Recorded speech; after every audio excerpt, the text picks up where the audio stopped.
The Sermon on the Mount tells us that where we set our hearts is where we direct our eyes. And where we direct our eyes is where we direct our whole body. So if what we treasure determines how we live, then we have to ask ourselves, what do we love? I mean, deep down in our very being, what are the things that we really long for? Where do we direct our affections?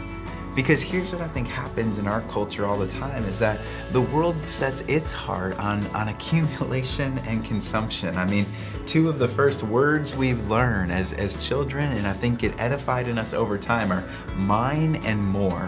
Mine and more. We're set on accumulating and consuming. But Jesus says you gotta be careful of that because the treasures of this world have only two destinations. I mean, moth and rust destroy them, or thieves break in and steal them.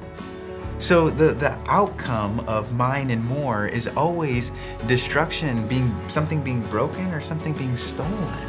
I mean, that's the only thing that can happen to the treasures of this world is that they get destroyed, they become irrelevant, or they're taken from us.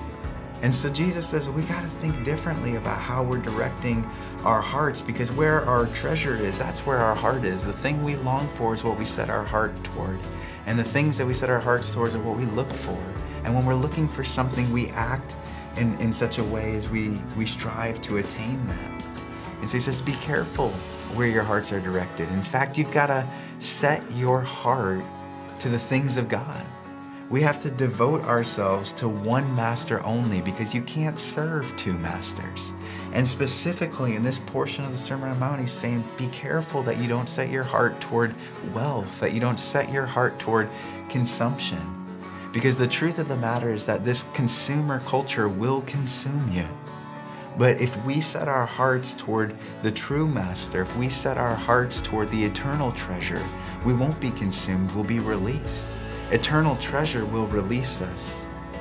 The gods of consumption have no regard for mankind.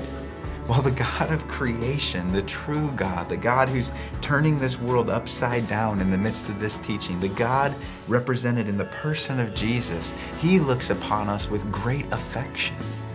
There's no greater freedom than being devoted to the one who loves us infinitely and unconditionally.